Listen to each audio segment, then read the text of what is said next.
We're back, Jack.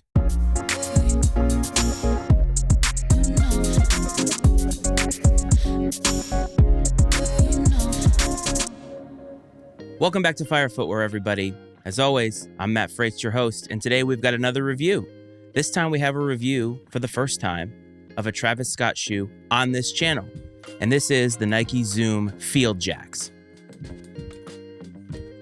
One complaint a lot of people make about Travis Scott is the fact that he only seems to traffic in Jordan 1s.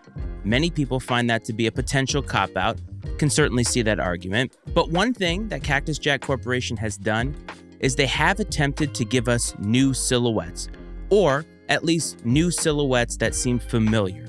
And this is one of those times. This is the second colorway of this shoe.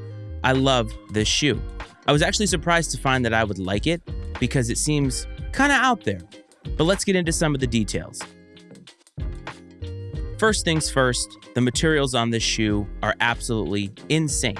I don't necessarily mean that they're insane in terms of the best quality that I've ever seen, but you're certainly getting your money's worth out of this shoe. After shipping, it retailed for $197, and I got that directly from Travis Scott's website via the raffle, which, by the way, it was my first raffle, and I did so because I was bored, and I actually won. So I don't know, the sneaker gods must seem to like me these days. But the materials on here are certainly worth your time. There is a nice soft nubuck here. There's sort of a corduroy material around here and on the tongue. Even the strap has nice materials. So we're getting our money's worth for a shoe, which even in today's world isn't necessarily a guarantee.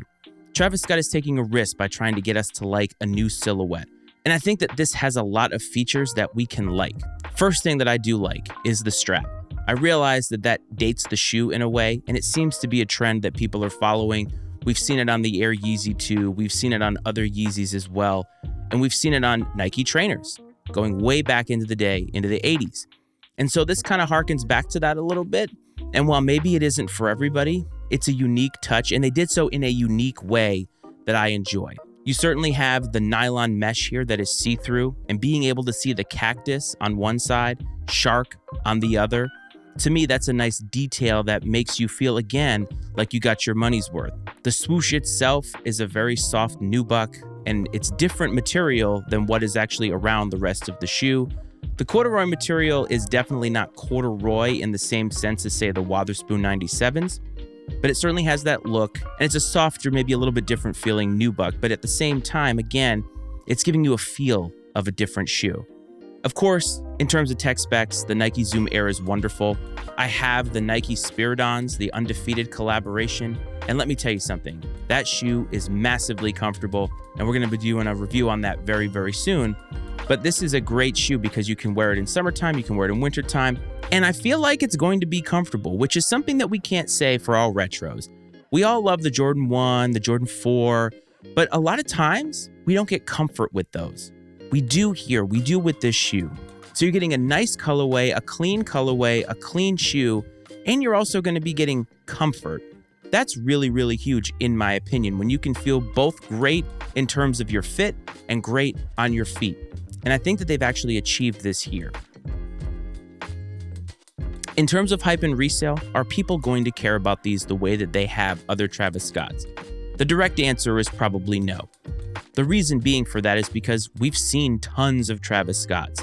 We've seen him all over the place for basically a decade, and I think that sneaker culture doesn't feel the same way that they once did about his shoes.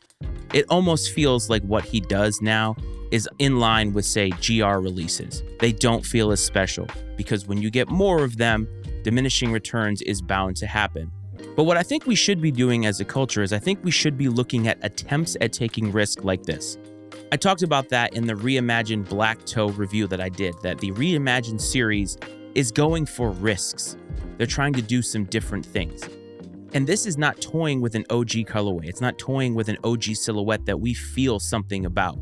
This is brand new, and this is where you take risks. To me, this is how you healthily take risks. And I like that they have done that here. And I'm not shilling for Travis Scott because I have not felt a way about a lot of his other shoes. But this, in hand, surprised me, to be perfectly honest. But when I pulled this out of the box, I was massively surprised. Massively surprised at the look of the shoe, massively surprised at the materials that they use, and massively surprised that I felt like I got my money's worth.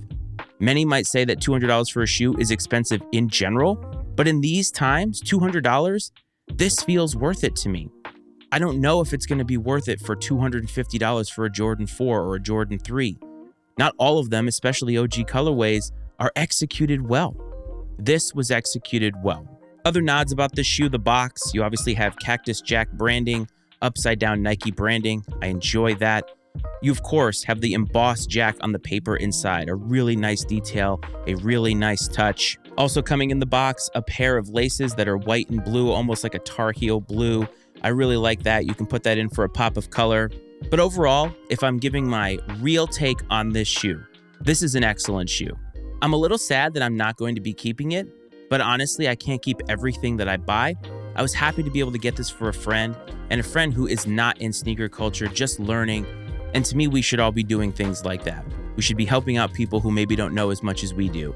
And so this shoe kind of represents that. Overall, this is fantastic, and this is something that I would easily add to my collection. But I'd love to know from you, how do you feel about Travis Scott attempting new colorways on new silhouettes? Do you like that? Do you want him to stick with the old guard? Or do you feel like maybe this is the future?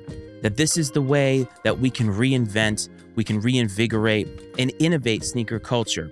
Let me know down in the comments, of course. I hope this finds everybody well. I hope this finds everybody safe. And I hope to see you in the next review. And now for some glamour shots. Take care.